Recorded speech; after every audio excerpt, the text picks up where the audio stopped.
So the other day I'm watching the news and I see that there's an update on a case that is over 23 years old, where the guy has been on death row all of this time and has faced 9 execution dates and had 3 last meals, with another update. And I'm like, I never heard of this case. So I thought, I need to tell you guys all about it.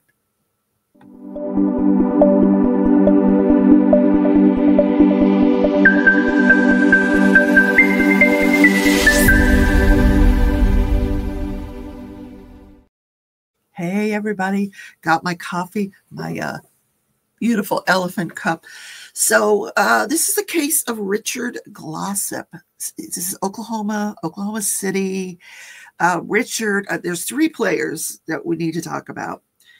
Richard, who's on death row, he was convicted and sentenced to the death penalty many years ago.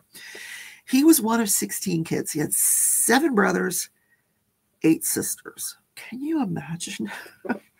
Anyway, at the time of this event, he's in his 20s, living with his girlfriend, Deanna. And then there's Barry Van Tresse. He is the victim. He is 54 years old. He is married and has 5 children. But from a previous marriage, he has 2 more children. So it's a total of 7 kids. He got a master's degree in banking and finance from Southern Methodist University and spent 20 years in banking. But then he decides, I'm going to buy these motels and run them. Very seedy, lots of drug activity, prostitution, sex workers, like you name it. The Oklahoma City, there was one in Tulsa, one in Weatherford, and the one in Oklahoma City, which is sort of the center of this story. Let me have some coffee. Because this is going to be a long one. 23 years we got to cover. So he buys this, and he's like, I'm going to name this the Best Budget Inn, BBI. And the one in Oklahoma City, like, currently on one side of it is a McDonald's. On the other side, at the time and still, is a strip club.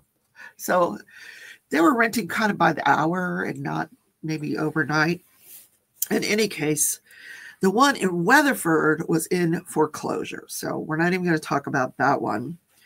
So the third player is a man named Justin Sneed. He dropped out of school in the 8th grade. He was working with some roofers. That's how he comes to Oklahoma City. He and his brother approach Richard Glossip and say, can we have a room at the hotel? In exchange, we can do maintenance work for you. And he's like, yeah, okay, that's deal. You got a deal. So he had a criminal record for check fraud, writing bad checks, bomb threats, burglary, like not the best guy in the world, and a heavy drug user, marijuana, methamphetamine, cocaine, like, yeah. So, and Richard described him as a very odd guy, would tell these fantastical stories. So nobody took him serious. Anyway, so those are the 3 main players. So on the night of January 6, 1997, what were you doing in 1997? My son was 7. I got divorced in 1997. That's what I did in 19. That was a significant thing in my life in 97. Never got remarried. Anyway, January 6, 1997, around 6 p.m., Barry Van Tresse, the owner of these hotels, he stops by the Oklahoma City location. Now, he really mostly left the running of these hotels, motels, whatever you want to call them, up to Richard Glossip. Richard lived in an apartment building, or in an apartment behind the hotel with his girlfriend, Deanna. And he had worked there for a couple of years. So he was pretty much independent, but Barry would stop by every now and then to pay him. And he would give him bonus if the till was pretty good. So on January 6th that night, he takes $6,000 from Richard Glossip. puts it in under the front seat of his vehicle, and then says he leaves around 8 o'clock and he's going to be driving to the Tulsa location. And he tells the manager, okay, if my wife calls, tell her I'll be home in 5.5 hours.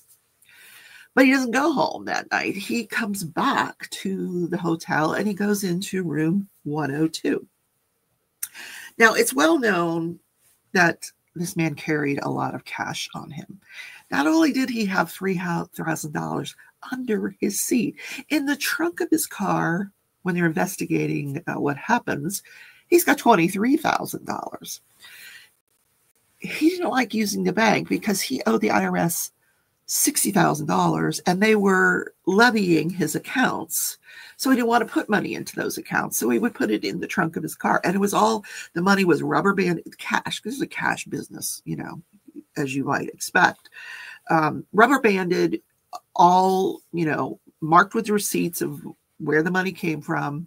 He was counting from his trunk of his car. That money went undisturbed. No one gets that money. They get the $3,000 from under the seat, but not the money in the trunk of the car. When he returns to Oklahoma City, he goes into room 102. Now, in that room, he is murdered. Now, what happens to him depends on who you talk to. In any case, the hotel clerk testified that 102 is our nicest room. It has a waterbed and a stereo. A waterbed. Actually, I'm going to say in 97, waterbeds were not still a thing. Like, I think by 97, most people had gotten rid of the waterbeds. That was more like an 80s thing. But in any case, it was known that Barry sometimes used the hotel to visit with some of the sex workers, you know, just check on the clientele. So in the early morning hours, a 19-year-old Justin Sneed knocks on Richard Glossip's door, like early morning, 4:30, 5 o'clock in the morning. Richard's half awake. He opens the door. The guy has got scratches on his face, a big bump on his head, and a black eye. And he's like, what happened to you? And he's like, oh, I slipped in the shower. But I want to tell you that a couple of guys got rowdy in room 102, and they broke out the glass of one of the windows. And Richard's like, well, clean it up. And in the morning, we'll go get some plexiglass, and we'll put it over the window. And the guy's like, and Justin's like, yeah, okay. And, oh, by the way, I killed Barry. And then he leaves. So Richard looks over. He doesn't see Barry's car in the parking lot. So he's like, this is just another one of his crazy stories. So he goes back to bed. Now, later, Richard says that, you know, he knew something was off about Justin. He seemed very rattled. He couldn't keep his hands still and wouldn't look him in the eye when he says, oh, by the way, I killed Barry. So a few hours later, you know, because Richard goes back to bed. A few hours later, he's woken up by Justin again saying, hey, can I borrow the car? Let's go get the plexiglass. So they go get the plexiglass and proceed to install it on the outside of the window. So now you're like, well, didn't Richard look inside the window to see what was going on? No, he did not.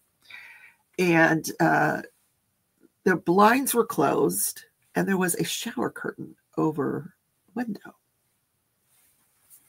So they just put up the plexiglass outside the window.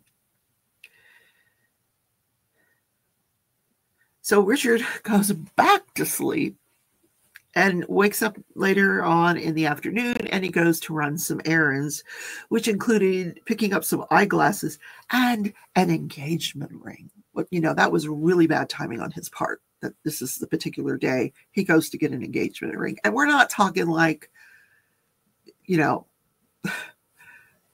big money. We're talking $100. He spends $100 on an engagement ring. So by the 7th, the next day, Barry is reported missing by his family. Like he didn't come home in the 5.5 hours. He's reported missing. So the police go over and they go to the hotel, and there's a security guard there named Cliff Eberhardt, former cop, all kinds of problems with this guy. We're going to get to that later on. Former bounty hunter, former police officer, works as a security guard, claims that he was doing it in exchange for 1% ownership in the Best Budget Inn. So claims to be part owner of the Best Budget Inn. They don't search any of the rooms for Barry because Cliff says, oh no, I already had Justin search all the rooms. Yeah. So he's declared missing, and those rooms aren't searched for another 7 hours. So when they finally are searched, they go in, they find the body of Barry Van Tresse. And Barry is not clothed. And there is blood everywhere. The walls, it's just a mess. And the shower curtain, it wasn't even from this room. It was from some other room. There was already a shower curtain in the shower, but there's never any investigation about what room the shower curtain came from. So simultaneous to all this going down, Justin takes off. He's gone. They don't find him for another 5 days. They don't even look for him. They don't call his parents to find out where he's at. They don't call any of his family. They're not looking for the guy. Because Cliff Eberhardt, the security guard owner, when the police get there, he says, oh, by the way, don't rule out Richard Glossip because he's got some inconsistent statements. So Richard, he tells a story that I just told you. He leaves out the part where Justin says he killed Barry because he don't want to get implicated in this thing. Right. So that day, they've got laser focus on Richard. They put him in the back of a vehicle, take him down to the station and start interviewing the guy. And Richard, I don't have anything to do with this. Richard tells him the story. No, I didn't do any of this. But they're we know you were involved. No, I wasn't. He happened to have $1,700 in cash on him, but he just got paid the night before from Barry. So, and interesting enough, his cash is clean. Now, when they find cash on Justin 5 days later in a similar amount, it's bloody and has fingerprints all over it and DNA. So there's a detective named Bob Bemo and another one named Bill Cook. They're doing the interviews. Now, Richard's, you're thinking, okay, what were these inconsistent statements that Richard gave? Well, he told Cliff Eberhardt that he had last seen Barry at 7 a.m. that morning. And then later on, he tells the police, oh, I saw him around 8 o'clock that night. Now, if you ask Richard, what did you say? He said, I saw him about 7:30. I told everybody, saw him about 7:30 last night. So Cliff Eberhardt got his AM PM mixed up. It was not 7 a.m. It was 7 p.m. the night before. And these are his inconsistent statements that Cliff has the police now focusing on Richard Glossip. So he's interviewed. They don't have anything on him. They release him. So he says that's the reason he had $1,700 on him when he actually is arrested. He says he sold some property and to go see a lawyer. So the next day he goes and he sees a lawyer.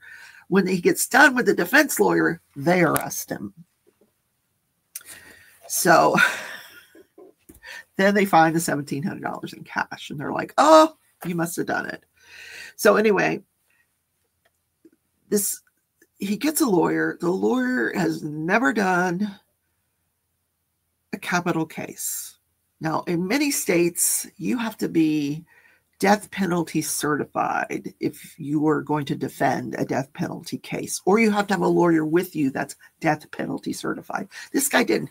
He'd never even tried a homicide case or defended a homicide case before. So he takes on the case And the investigation is horrible. There's no canvas for witnesses. They're just focusing on Richard. Like, I think they just thought it was going to be a one and done thing. The guy's going to confess, we can go home. You know, this is a seedy motel, a robbery type thing, whatever.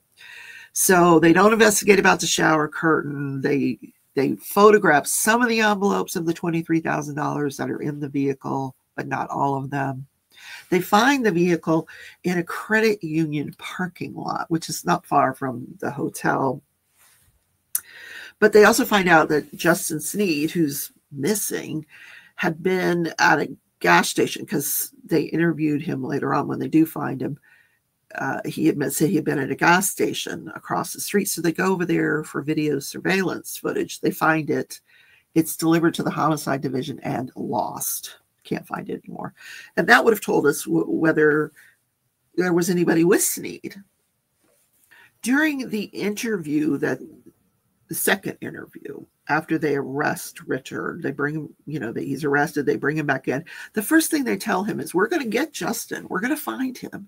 And if your name comes up, you're going down for first-degree murder. And he's like, I didn't do this. So 5 days later, they pick up Justin, finally, and bring him in for an interview. Now, they know he's involved. They bring him in for an interview, and his first question is, so what's the worst that can happen for this murder? And the guy says, well, the death penalty, you know, or you can get life, or life without the possibility of parole. But if you tell us who else is involved, this could go really well for you. And then they proceed to tell him, oh, by the way, you know, Richard's under arrest. We've arrested Richard. And he's like, Richard? Yeah, you know, he's making you the scapegoat in all this. So for the first 20 minutes of this interview, Richard Glossip's name comes up 6 times. And initially, you know, realizing that he could get a deal if he implicates someone else, he starts implicating his brother, but then changes it over to Richard. First, he says, oh, it was a robbery gone wrong, that Richard said, if you kill him, we'll split the money. Then he changes it to, well, Richard wanted to run the hotels and thought that if we murdered Barry, we could influence his wife into giving us the hotels. So very inconsistent statements during this interview. But here's the thing. During the first trial, the attorney that Richard has doesn't cross-examine Justin Sneed, and they don't show the police interview. So there was no corroborating evidence. So there is no corroborating evidence. No direct evidence that Richard Glossip committed this murder. He is convicted. No corroborating evidence to Justin Sneed's story. He's convicted. The prosecution painted Justin as this puppet that was being controlled by Richard Glossip. Richard's like, control him. I couldn't get him to come to work, much less commit a murder for me. So on the stand during the trial, you know, Sneed admitted that, hey, the majority of the time I was at that hotel, I was stoned. He had 3 different accounts of what occurred that day. On the stand, he said that night Richard came to him, but 3 different ways. First time he says, oh, he used his master key to come into my room to get me to go murder Barry. Hey, Barry's here. Let's do this murder thing. The second time he says, oh, Richard was banging on my door. And then the third story was that Richard called him on the phone to go over there and commit the murder. So he admits that he went over there and killed Barry with a baseball bat. And there was this huge struggle. At one point, Justin's head hits the window, and this is how he got all those injuries. There's blood everywhere. Justin says he goes back to his room, cleans it all up. Well, I'm not sure the order of this, but he gets Barry's car, drives it over to the credit union parking lot, takes the $3,000, splits that with Richard. Yeah. Now, here's the thing about this this case. Detective Bemo, we come to find out, has lots of overturned cases. Many, many cases of his were reviewed and overturned. And Justin told people in prison that his girlfriend was involved, that his girlfriend would get these guys, lure them into the shower, like a sex worker thing, lure them into the shower, that he would use his master key to go in and rob these people. So, you know, is that what happened to Barry Barry? Yeah, is that what happened to Barry that night? So both of these guys are charged with first-degree murder for the trial. Now, initially, Richard was offered a plea deal. Listen, life in prison, no death penalty if you testify against Sneed. He's like, no, I didn't have anything involved here. They offer the same deal to Sneed. Sneed takes the deal. So no death penalty for Sneed. So here's some of the other issues in this first trial. They never even got the interrogation tapes into evidence, much less show them.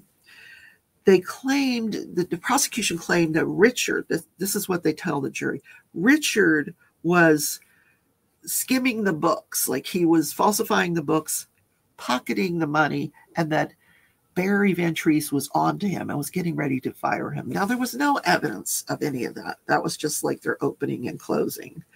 It was a 6-day trial. There was nothing that showed Richard Glossip had any control at all over this drug addict, Justin Sneed. Then we get Eberhardt. He testified that he was planning to meet Barry that morning to confront Richard about the $6,000 that was missing. This is what he testified to at trial, but he never told anybody that before he testified to it at trial. It just came out. Like, he never told the police that before. So, come to find out, if you looked up Eberhardt's background, when he was a police officer, there was a performance review where they said he had character deficiencies, including very limited honesty and integrity. None of this was brought out at trial. Rarely, if ever, learned from his mistakes, and had strong tendency to assume he's right and stubbornly refuse to adjust his behavior. And this is a guy the jury finds credible to convict this guy. Then the prosecutor, Bob Massey.